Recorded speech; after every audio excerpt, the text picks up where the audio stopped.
Plane electromagnetic waves. Okay, so we have an electric field component and magnetic field component perpendicular to it, traveling at the speed of light in the direction positive x. So we have positive x direction as the propagation direction. As you can see, the electric field is in j hat direction on the y-axis, and magnetic field is in k hat direction on the z-axis. So you can see here. Electric field and magnetic field are restricted to being parallel to a pair of perpendicular axes. So electric field is restricted to be parallel to the y-axis. Magnetic field is restricted to be parallel to the z-axis. So this we call linearly polarized wave.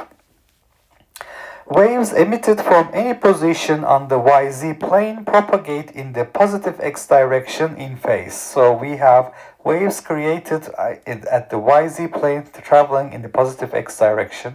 You can see that, for example, if you follow the electric field, we have this type of behavior. And if we look at all the points in phase, for example, the maxima all fall on this plane and the minima all fall on this plane, etc. So we call this, when the points in space where we have in-phase relationship between the waves is called a plane wave. So when this is a plane where we have in-phase relationship, it's a plane wave. So the maxima all fall on a plane, the minima all fall on a plane as we travel in space. The wave front is a plane which is describing all the points in phase. So what we have here is called a wave front, and as opposed to, for example, a spherical wave, when we have a point source creating electromagnetic waves, you can see that all the maxima will fall on the spherical surface, minima fall on the spherical surface, etc. So you will have the wave front being a spherical surface. So here the wavefront is a plane, so it's a plane wave. And for a point source, the wavefront is a spherical surface, so it's a spherical wave in that case. Okay, so if we look at this plane electromagnetic wave electric field part, if I take this rectangle here on the x-axis, on the xy plane, you can see that I have this rectangle defined by the lengths dx and L. So if I take this dx to be very small infinitesimal distance, I have the electric field at point x and electric field at x plus dx, very similar in value. So what I'm going to do is perform the Maxwell integral defined by Maxwell equation number 3, which is Faraday's law.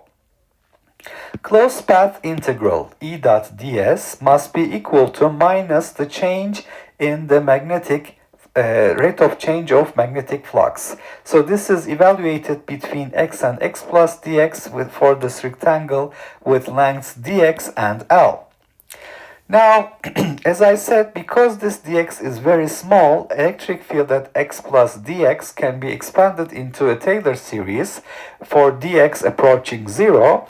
So if first term dx equals 0 gives us electric field at x, the second term derivative of electric field with respect to x multiplied by dx, so on and so forth. So we can take the first two terms as dx goes to 0.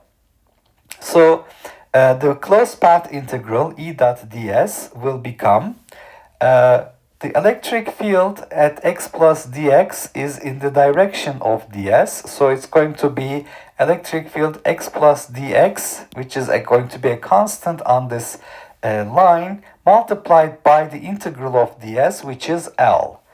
Electric field dot ds on this part of the rectangle is 0 because ds is perpendicular to the electric field. And then I have this part where the electric field and the path direction are opposite, so it's going to be minus Ex times L. The electric field is a constant on this line, but ds is opposing, so we have minus L for the integral of ds, E dot ds. minus Ex times L. And for this part of the path, we have again ds perpendicular to electric field, so it is 0. So I have electric field at x plus dx times L minus electric field at x times L. Electric field as x at x plus dx is electric field as x plus del E del x dx. So electric field at x times L minus this term, they will cancel. So I will be left with this term, del E x dx multiplied with L. So when I perform this path integral. On the other hand, I have a magnetic field here pointing in plus k hat direction. And that magnetic field I'm going to take as a constant here. So it's going to have LB times delta x, the path integral. So we have the magnetic flux B dot dA equal to LB delta x. Now when I look at the rate of change of the magnetic flux, it will be L dx del B del T. So because dx and L are constant, magnetic field is changing with time. So L del E del x dx will be equal to L dx minus L dx del B del T. L's will cancel, dx's will cancel. I will find that the derivative of electric field with respect to x is minus the derivative of magnetic field with respect to time. Now, the same task for Maxwell equation number 4, where I have no current, so this is in free space. Closed path integral B dot ds is mu 0 epsilon 0 d phi e dt. So again, for this case, I'm considering a constant electric field in this region. But the magnetic field at point x and x plus dx are very similar. So as dx goes to 0, I can expand the Taylor series b at x plus del b del x dx plus higher order terms, which can be neglected. So the closed path integral b dot ds will now become, for this rectangle, b and ds are in the same direction on this side, so it's going to be b times L. This is going to give 0 contribution because they're perpendicular. This part will give minus bx plus dx times L, and this part gives 0 contribution. So substituting for bx plus dx, this Taylor result, I can see that the closed path integral b dot ds is minus L del b del x dx. On the other hand, the electric flux is electric field multiplied by the area of this rectangle, EL dx. The rate of change of electric field will be, the electric flux will be, L dx del E del T. So if I substitute to Maxwell's fourth equation, Maxwell-Ampere law, minus L del B del x dx is mu 0 epsilon 0 d phi e dt, L dx del E del t. L dx's will cancel, and I find that del B del x is minus mu 0 epsilon 0 del E del t.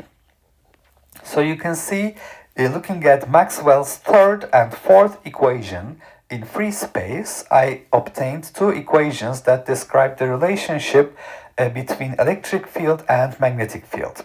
Now what I'm going to do is take this equation and differentiate it once more with respect to x. So second derivative of electric field with respect to x is minus del x dB dt. That's the right hand side. And it doesn't matter if I perform the x derivative first or time derivative first, so I interchange them.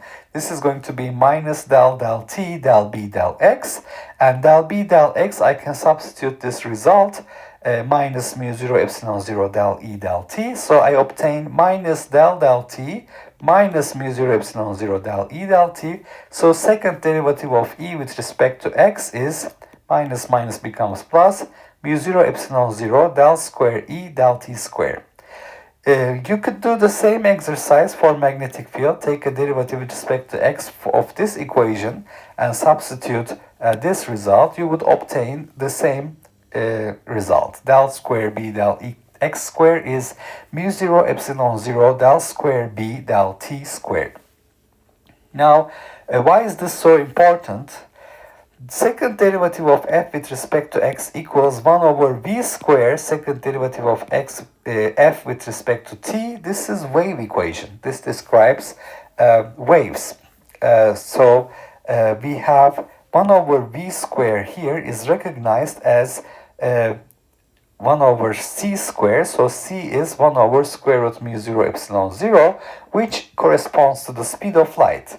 So the conclusion is that by performing the integrals defined by Maxwell's third and fourth equations in free space, we can conclude that the electromagnetic waves travel at the speed of light. Therefore, light is an electromagnetic wave. Now, what are the solutions to this wave equation? The solutions are in the form electric field equals E max cosine kx minus omega t, because it's traveling in positive x direction, and B is B max cosine kx minus omega t. Omega is our angular frequency, 2 pi times the frequency, or 2 pi divided by the period. K is our wave number, which is 2 pi divided by the wavelength lambda, and omega divided by k gives us lambda over t, which is the propagation speed, which is also equal to lambda times f, and that is the speed of light, c. So if I substitute this solution to this equation, del E del x is minus del B del t. Del E del x, you can see here, is minus k E max sine kx minus omega t. Del B del t is, it would be a minus omega, but then you will get a minus sign from the derivative, so it's plus omega, omega B max sine kx minus omega t. Now we know that del E del x is minus del B del t, so we have k E max is equal to omega B max. So E max divided by B max is omega divided by k, which we know is the speed of light. Therefore, the electric field component of an electromagnetic wave is much higher in magnitude, its speed of light times the magnetic field component. So this relationship holds in this plane electromagnetic wave. Electromagnetic waves obey the superposition principle since the differential equations involving E and B are linear. So linear combinations of the same waves will basically be another solution for the wave equation. So we have the superposition principle holding.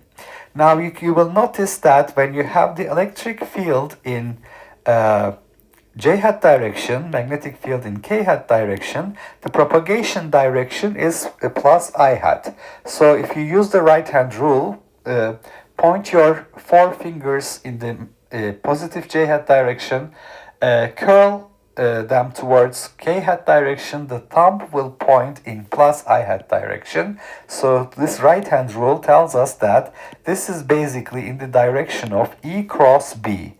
So the propagation direction of the electromagnetic wave is E cross B.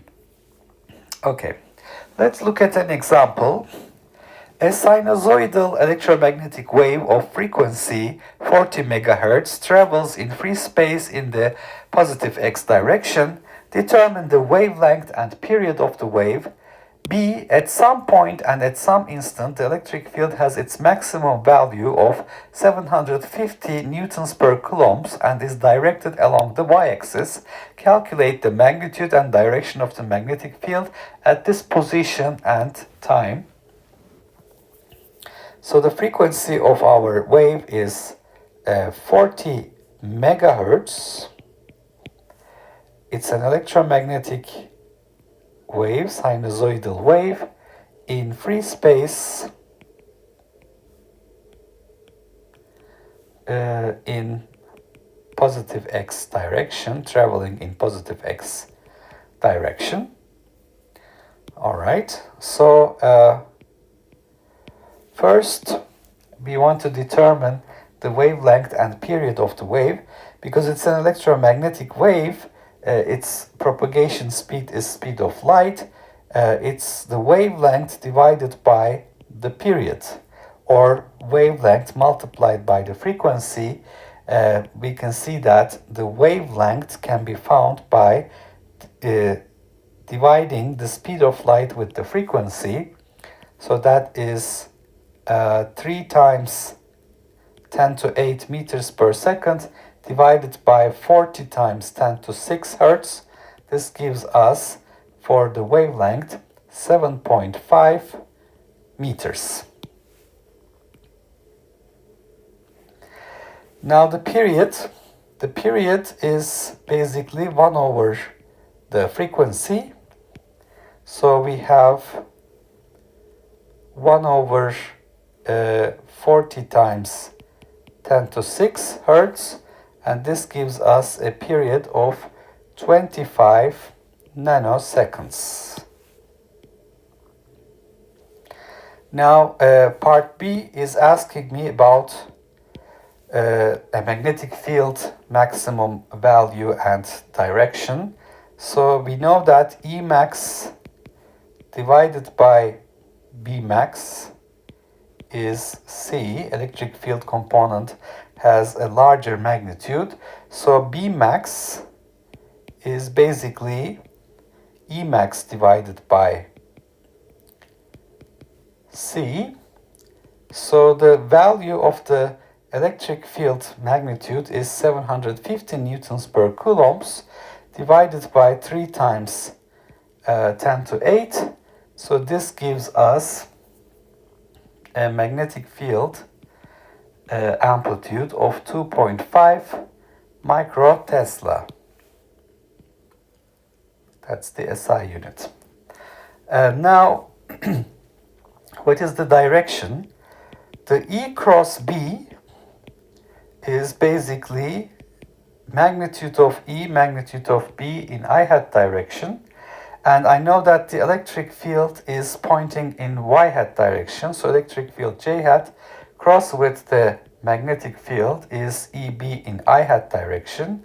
So if you consider I hat, J hat, K hat cyclic permutations, what is J hat cross K hat? You can see that I hat cross J hat is K hat, J hat cross K hat is I hat, K hat cross I hat is J hat. So because J hat cross K hat is I hat, I can see that the magnetic field points along positive K hat direction.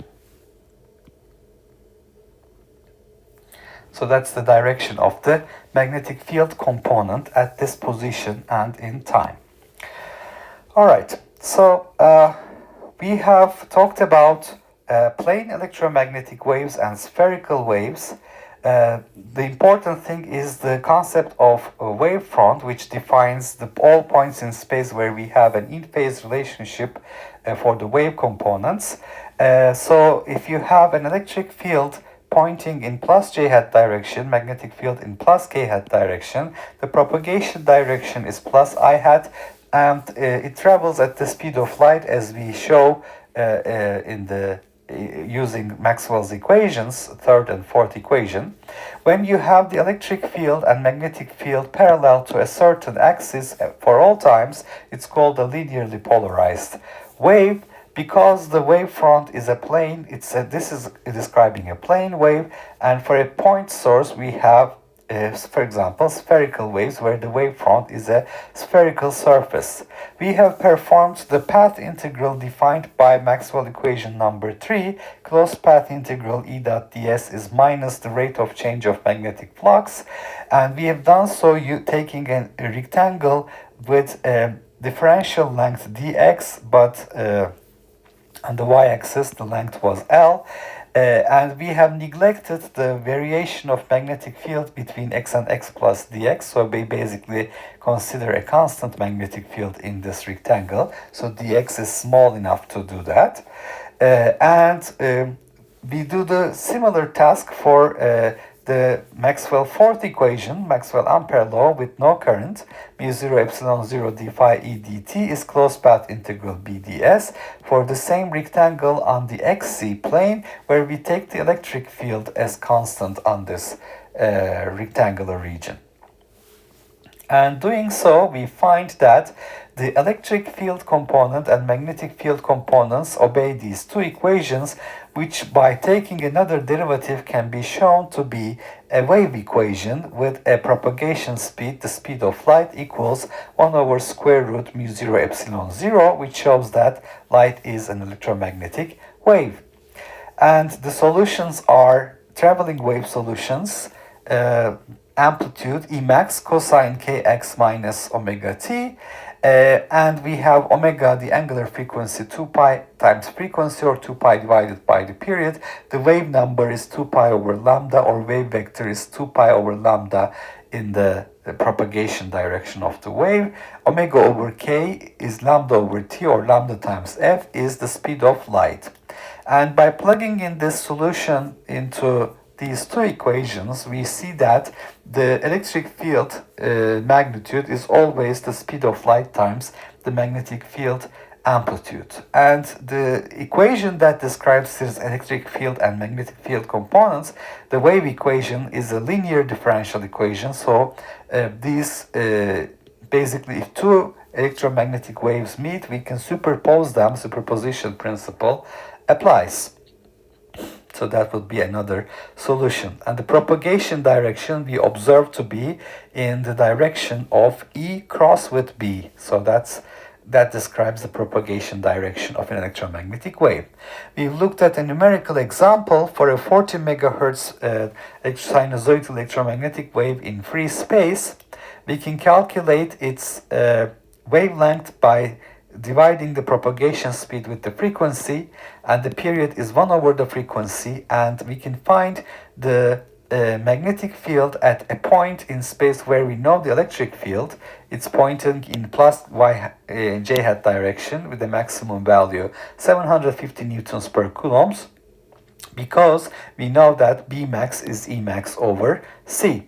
And by looking at E cross B direction, since the wave travels in plus I hat and E is known to be in j hat direction, we can see from the cross product that B must be in k hat direction.